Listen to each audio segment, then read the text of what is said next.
Je pense que c'est la première vidéo YouTube. Voilà, je voulais conclure cette expérience avec une sorte de petit journal à la fin. Penser sans script, sans rien du tout sur ce que ça m'a apporté. Bien que ça fasse très cliché de se dire qu'il faut aller à Bali pour nanana. Oui, c'est-à-dire qu'en fait à Bali, tu as très peu de charge mentale. La logistique est très simple. Tout est simple. Que ce soit la nourriture, la logistique pour tes affaires, pour le sport, pour tout. Tout est très simple. Il y a du soleil tout le temps, donc le mood est meilleur. Et tu n'as pas cette, cette anxiété sociale, cette pression sociale avec la ville, qui au final ne te permet pas de penser. Donc Bali est un refuge pour penser, pour avoir du temps, pour faire un pas de côté. Et je suis arrivé à Bali, alors certes performant, mais peut-être un peu trop. Je faisais beaucoup de sport, j'ai réalisé beaucoup de choses. J'étais dans la création de mon entreprise. Tout ce qui se passe actuellement sur ce compte, il y a énormément de travail derrière, comme vous pouvez vous en douter.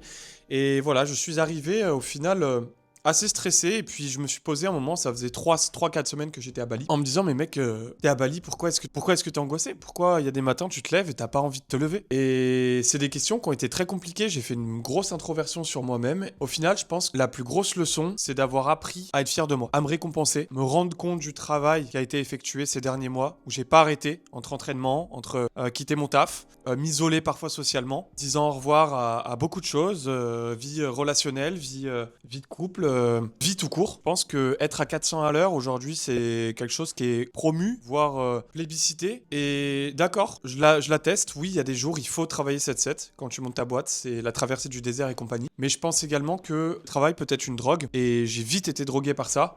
Cette envie de toujours plus faire, du perfectionnisme en fait constant, que je ne renie pas. Je suis perfectionniste, mais quelque part, ça peut être un lent poison. Ça peut être assez toxique, puisqu'on n'atteindra jamais la perfection. Et je n'ai jamais été le plus heureux quand, en fait, j'ai été simple. C'est ce qui m'a permis, en fait, de m'enlever un stress. Qu'est-ce qu'un stress? Un stress, c'est deux situations pour lesquelles on n'arrive pas à choisir. On doit dire au revoir à l'une pour dire bonjour à l'autre. Et prendre cette décision, c'est très compliqué. Choisir, c'est renoncer. Et je pense avoir fait le choix de me dire qu'il faut que je travaille beaucoup plus intelligemment que durement. Et ça, c'est quelque chose qu'il faut mûrir, qu'il faut respecter. Il faut être serein avec soi-même. Il faut également être honnête avec soi-même et attester de ses faiblesses. Moi, ma faiblesse, ça a été d'être le nez dans le guidon trop longtemps, que ce soit professionnellement ou même dans mes entraînements. C'est-à-dire qu'aujourd'hui, j'ai un corps qui ne reflète pas de souffrance. Et par souffrance, j'entends du surentraînement, donc un corps gonflé. Je suis parti à Bali, j'étais gonflé. Le ventre, pareil, je voyais plus mes abdos et tout, parce que trop d'entraînement, trop de cortisol et compagnie. Et quand on est dedans, en fait, on s'en rend pas forcément compte. Il faut avoir, encore une fois, l'intelligence. Se dire, ok, là, je suis en train de juste aller droit dans le mur. Qu'est-ce que je peux faire pour corriger ça? Et bah, typiquement, ma discipline à moi, et c'est pour ça que j'appelle ça la discipline. La discipline,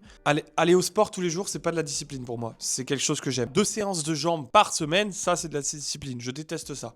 Ne pas m'entraîner, ça c'est de la discipline. C'est très dur pour moi de ne pas m'entraîner, je suis une pile électrique, j'aime pas ne rien faire. Et ici j'ai appris ça. J'ai appris à souffler, j'ai parlé avec beaucoup de gens qui en fait à chaque fois qu'ils me voyaient me disaient mais mec, premièrement, on t'a jamais vu te poser, t'es tout le temps ailleurs et t'es tout le temps speed. Pose-toi. Est-ce qu'il y a 6 mois, le Pablo d'il y a 6 mois, n'aurait pas rêvé d'être ici aujourd'hui, avec tant d'abonnés, avec tant d'interactions, en changeant des vies, en n'ayant que des bons feedbacks de mes coachés, d'ailleurs je leur tire vraiment mon chapeau parce qu'ils font un travail monstrueux. Soyons fiers de ce qu'on a accompli. Pardonnons-nous de ne pas avoir su tout de suite ce que le temps allait nous apprendre. La patience, qui nous sommes, réfléchir, être seul, et pas dans le mauvais sens du terme, être seul avec ses pensées. Ça peut être très dur aujourd'hui, dans un monde où nos pensées sont hackées ou piratées par toutes les sources de dopamine qu'on peut avoir et de divertissement. Et donc aujourd'hui, je rentre fier, je rentre serein, je rentre posé, je rentre avec du temps et de l'espace mental qui me permet de réaliser ce que je voulais faire. C'est-à-dire que là, j'ai des beaux projets qui arrivent sur Paris, que je voulais faire since day one, il y a un an, mais c'était pas du tout le moment. Et aujourd'hui, j'ai l'espace mental pour le faire. Tout ça pour vous dire, soyez fiers de vous, n'ayez pas honte d'être en retard, ne vous comparez pas au chapitre X ou Y de quelqu'un d'autre, c'est votre vie. Et encore une fois, votre valeur n'est pas définie par votre travail ou votre obstination dans quelque chose. Ta valeur vient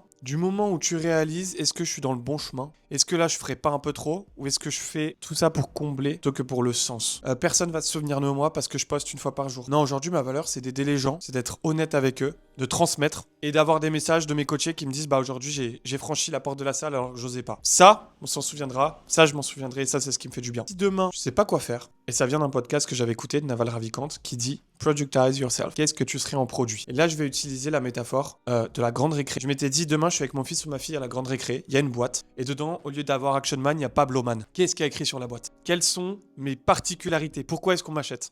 Communicant, envie d'aider, sportif, drôle, peut-être, bienveillant, discipliné, indépendant et autonome. Et en fait, dans tout ça, quand tu prends cette boîte et que tu la regardes, c'est toi, c'est ton produit. Tu peux pas tricher. Et à partir du moment où tu te dis, ok, j'ai ce produit, qu'est-ce que je peux en faire? C'est là qu'est ton vrai talent. C'est pas sur des choses que la société attend de toi. Et je fais pas le communiste. C'est pas en mode, je veux que tu sois ça. Je veux que tu sois médecin. Non, non, c'est si t'es éclaté en maths, tu seras pas médecin. Par contre, si tous tes copains, tes parents, depuis tout petit, te disent ah, t'as ce skill-là, ah, tu fais ça naturellement, fonce. Sois obsédé par ça. Pourquoi? Parce que si t'es naturel et si tu es authentique, ça se sentira et c'est là que tu seras heureux. Alors évidemment, je te dis pas tout quitter, mais je te dis de te faire une petite introspection. Que disent tes proches? Qu'est-ce que tu penses de toi, au fond de toi, sur ta personnalité? Sur ta personne. Qu'est-ce que tu fais naturellement sans que ce soit jamais du travail pour toi? Et ça, mon ami, pour moi, c'est la clé du bonheur. C'est de trouver quel produit tu es, comment mettre ce produit à disposition dans la vie de tous les jours et comment en être fier. Voilà. Donc merci Bali. J'ai vraiment eu du temps pour moi. J'ai eu du temps pour les autres. Je rentre apaisé, serein, avec de la place mentale. J'ai encore plus envie d'aider les gens. Je suis conscient que le cadre ne va pas être pareil, mais l'important c'est pas être heureux à Bali, c'est d'être heureux dans n'importe quel environnement. Et j'ai envie de le transmettre. Voilà. Donc c'était mon petit journal de bord. La fin de Bali, le début d'un nouvel épisode.